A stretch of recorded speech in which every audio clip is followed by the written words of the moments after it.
Barka da zuwa sashen Algaita Media TV. Idan kun kasance sababbin zuwa ne a cikin wannan tashar tamu, to ku danna mana subscribe sannan ku taɓa ƙararrawar sanarwa. Idan kuma ka kasance ko kin kasance kina cikin wannan tasha, to ku danna mana like sannan ku share ku yi mana comment domin ci gaba da samun shirye-shiryen mu akan lokaci. Ku kasance da tashoshinmu guda biyu, Algaita Media TV da kuma farin ciki Hausa Novel. Mun gode da goyon baya.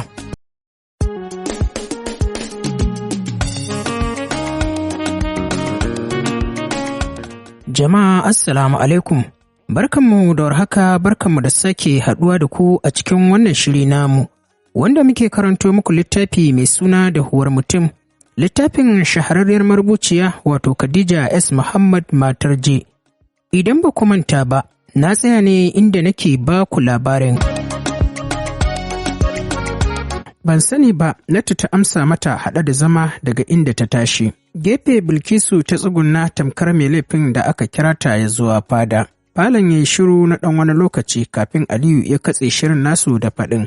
Ko kin san cewa 'yan set ɗinku sun fara exam ɗinsu ta last semester? Shiru ta yi ba tare da ta ce komai ba, don kuwa ba tun yau yake mata maganar makarantar ba. Tun lokacin da ta amso certificate ɗinta na kammala TP yake mata maganar komawa makarantar. Saboda ita ce semester ɗinsu ta ƙarshe wadda za su kammala makarantar. Amma ba yanzu da take tsugunne a gabansa ne ta yanke shawarar yin bankwana da makarantar ba. Ta yaya za ta ci gaba da rayuwa a cikin makarantar ba tare da sef ba? Ta yaya za ta fuskanci 'yan department ɗinsu waɗanda suke yi mata kallon 'yar bariki?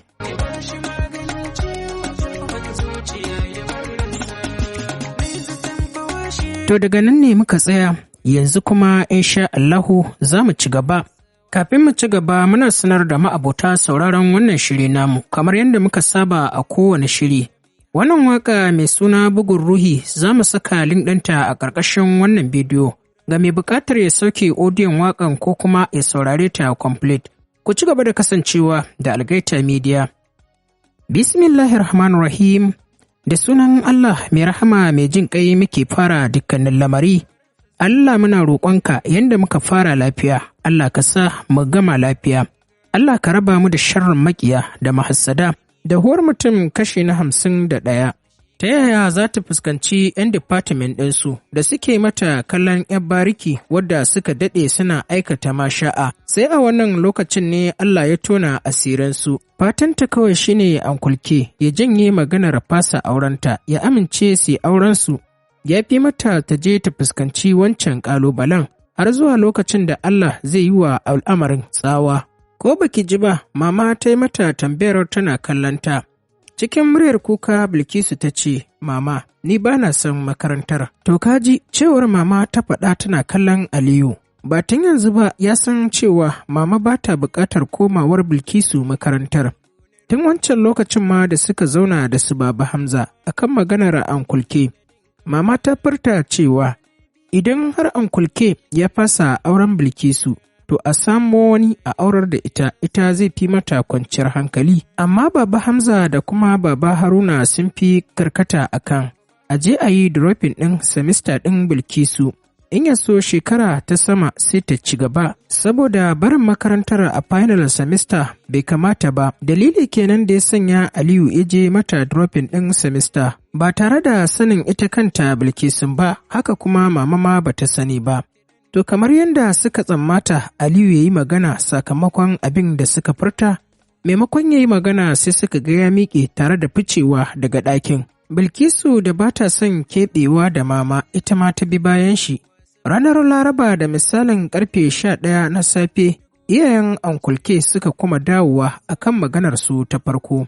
Sai dai a wannan karan iyaye maza ne suka zo, dalili kenan da ya sa kai tsaye suka tunkari Baba Hamza. Jikin Baba Haruna da Baba Hamza a mace suka nufo wajen Hajiya.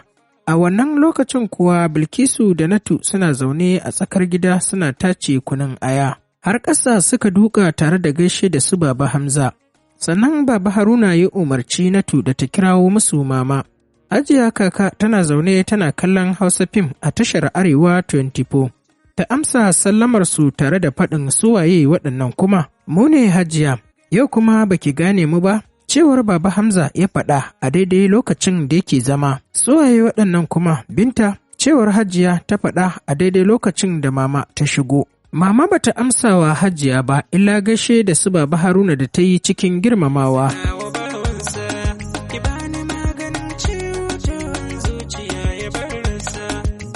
Hajiya dai kan bin su take yi da kallo tamkar bata gane su ba. Barka da hutawa Hajiya, da fatan kin tashi lafiya. Wai ba Hamza bane? Ni ne mana Hajiya. Ina ka gaishe ni ɗazu, ko baka shigo min gaisa bane? Ya ɗan murmusa, haka ne. To aini ka san bana son yawan gaisuwa. Ina dai fatan lafiya ko? Lafiya kalau, dama akan maganar Bilkisu ne. Me kuma uwa ɗin ta yi, duk kun bi kun ƙwarzabi yarinya, shi yasa take ramewa wallahi. Ɗan farin nan yanzu duk babu, sai baƙi take yi. Halabinta ce ta je ta ce muku uwan ta yi wani abu ko? A'a Hajiya, Baba Haruna ne ya faɗa kansa a ƙasa. To menene? Shi ne da ya kuma cewa dama akan maganar kayan yaron nan ne. Yanzu nan iyayensa suka sake dawowa akan maganar. Shi ne na ce to don Allah Hajiya, me zai hana ki yi haƙuri a ba su kayansu tunda dai sun fasa auren. Hajiya kaka da ta kafe Baba Haruna da idanu tun lokacin da ya fara maganar rike da haɓa alamun mamaki ta ce o. Yau ne na ga abin da ya ishe ni, kishiya tara rana ɗaya, ta goma tana hanya. Washin lokacin da suka kawo kayan nan roƙonsu muka yi, ita shi kenan uwa ɗin ta yi asarar kwalliya, magana da kuma fari da idanun da ta yi mishi. Shi kenan ta sha ranar banza, ta sha sanyin banza, lokaci ya tafi a banza? To wallahi bai isa ba, uwa ba za ta sha sanyin banza ba. Hajiya, ke ma dai kin san ba haka ake yi ba. Ka rufa min baki, to ni haka zan yi, kuma babu wanda ya isa ya ɗauki wasu kaya a gidan nan. Hajiya a fito da kayan nan a duba su ɗaya bayan ɗaya, ni insha Allahu zan siyo mata wasu. Cewar Baba Hamza ya faɗa cikin sigar rarrashi, ni za ku yi ma wayo wai? Hajiya ba wayo ba ne, ai alkawari na ɗauka. Ta yi shiru kamar ba za ta ce komai ba, can kuma zuwa anjima sai ta ce, to wallahi diga wanda bai mayarwa da uwa kayanta ba, sai an ji mu da shi a garin Zaria. Daga nan har kotun kolin Abuja sai mun je da shi. Mama dai kanta a ƙasa tana jin yadda Baba Hamza yake rantsuwa akan zai mayarwa da Bilkisu kayan. To a shiga a ɗauko, cewar Hajiya ta faɗa daga bisani. Sannan kuma ta juya ta kalli Mama tare da faɗin, Binta, wallahi idan ba a dawo da kayan nan ba na kirawo ki shaida kika yi min shiru. Duk shanun rigar ku sai sun ƙare, ba su kunto ki ba daga ɗaurin da zan sa a yi miki. Mama dai bata cewa da Hajiya kaka komai ba, sai sauraron Baba Hamza take yi da yake taimata maganganun kwantar da hankali game da abin da ya faru. Duniya da rana ba, laifin na zuciyata ne don ta kai ni ban yi riba ba, so shi. Wani iri Bilkisu ta ji a cikin zuciyarta a daidai lokacin da ta ga yaran gidan Baba Hamza mazan suna fita da kayan baikonta. Addu'a ta yi a cikin zuciyarta, fatan Allah ya sa hakan ya zama mata mafificin alkhairi. Amin. Laila a zaune tana kallon Samira da ta sanya katon cikinta a gaba. Ta ce mata, ƙawata, cikin nan naki daban ke daban. Ta kalli cikin kafin ta kai hannu ta shafa cikin nata haɗe da faɗin. Kafin na sha kwana shi ya sha kwana, ni tun da nake ban taɓa ganin ciki mai tsawo irin wannan ba. Kawai don baki da ƙiba ne. Cewar Laila ta faɗa a daidai lokacin da take taɓa wayarta. Haka kowa yake cewa, Samira ta ba ta amsa, ke na manta ban tambaye ki ba, wai kuwa aikin mutumin can yayi kuwa? Laila ta canja salon hirar tasu, ke wallahi aikin yayi, don yanzu Aliyu ko shiga gidan can baya yi, gaba ɗaya duk ya bi ya fita daga harkokinsu. Don dafa Aliyu ya damu sosai kwarai da rashin makarantar yarinyar can, amma fa yanzu ko maganar baya yi. Wajen wata 4 kenan dama yaran ba su shigowa wajena yanzu, nima kuma ba shiga wajensu nake yi ba. Jira kawai nake yi in haihu lafiya. Ƙawata, ba sai na faɗa ba. To ke kanki yanzu bai fi miki kwanciyar hankali ba? Amma fada kin yi sake da yanzu wata maganar ake yi ba wannan ba. Cewar Laila ta faɗa a daidai lokacin da take gyara zamanta. Ƙawata, so nake kawai na haihu lafiya, ai komawa za mu ƙara yi. Ina so mu koma ne a sake haɗa min namanta uwa. Tare suka kwashe da dariya haɗe da tafa hannayensu a daidai lokacin da suke yin wannan hirar. A lokacin ne Aliyu ya fito daga motarsa tare da faka motar. Sannan ya kulle motar tasa ya fito hannunsa rungume da emblem. ya nufi gidan mama. Tun daga nesa Aliyu ya fahimci mama ba ta gidan domin ya ga ƙofarta a kulle take. Dalilin kenan da ya sanya shi ƙwanƙwasa ƙofar Hajiya. Bilkisu da take kwance tana kallo. A lokacin ne ta kai idanunta a daidai inda agogon bango yake a manne.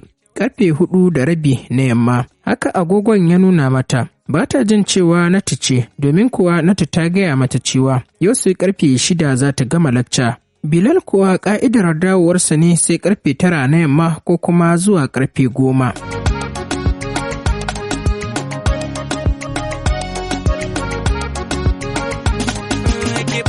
A karo na biyu yadda aka ƙwanƙwasa ƙofar ya sanya ta fahimci mai bugawar. Ta miƙe a hankali ya zuwa bakin ƙofar inda ta buɗe ƙofar haɗe da komawa gefe alamin ya shiga. Bai ce mata komai ba haka kuma bai shiga ɗin ba. Barka da yamma ta faɗa a nutse kanta a ƙasa. Maimakon ya amsa mata sai ya miƙa mata emblem ɗin da take hannunsa. Hannu biyu ta sanya haɗe da karɓa, lokaci ɗaya kuma ta zaro takardar da take cikin emblem ɗin. Wata iriyar faɗuwa gabanta ya yi ganin remita mai ɗauke da bayanin biyan kuɗin second term na semester NCE 3. Kallonta yake yi ba tare da ya ce mata komai ba kuma ba tare da ya ɗauke idanun shi ba. Ita ɗin ma kallon shi take yi. Lokaci ɗaya kuma ta sanya hannu tare da sharce hawayen da ya sauko mata. Ganin bata ce komai ba ya ce mata ranar Litinin da ƙarfe 7:30 na safe ina so in same ki kin shirya. Daga haka ya juya ya fita ba tare da ya ce mata komai ba. Yaya Ali ta kira sunansa cikin sarƙewar murya daidai lokacin da yake ƙoƙarin fita. Dalili kenan da ya sanya shi dakatawa haɗe da juyowa yana kallonta. Ganin yadda take takowa kamar mai koyon tafiya, komai nata ya canja ya zuwa mai yawan shiru-shiru da kuma yawan kuka. A yanzu kuka baya yi mata wahala. Duk wannan kauɗin da kuma rashin jin gaba ɗaya yanzu babu. Duk da cewa wannan sabon canjin ma ya karɓe ta, amma al'adarta da ɗabi'arta ta farko ta fi mata kyau. Bai ɗauke idanunsa daga kallon da yake yi mata ba har zuwa lokacin da ta tako ta ƙaraso zuwa inda yake. Ya katse shirin nasu a karo na farko yayin da ita kuma ta kai hannu tare da ɗauke hawayen da ke gangarowa a kan kumatinta. Ni ba na son makarantar nan, cikin kuka ta yi masa maganar. To sai me? Ai Hajiya ta ce a yi min aure. Sosai maganar tata ta ba shi dariya, amma sai bai yi ba. Ya gyara tsayuwarsa sannan ya ce mata, dawa. Sai kuma bata amsa mishi tambayar tata ba, ta ci gaba da share hawayen da yake bin kumatunta.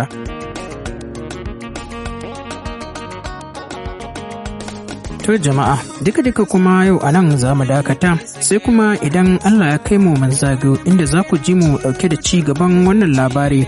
Ku ci gaba da kasancewa da Algaita Media TV tare da sabuwar tashar mu mai suna farin ciki Hausa Novel. Mun gode da goyon bayan da kuke bamu. Fatar da so Allah ne ke sakawa bawansa, ibani maganin ciwon zuciya ya barsa. Babu wanda ke yin so wanda yau ya sawa kankansa. Aure nake bukata a gare ki don rabi ibada ne.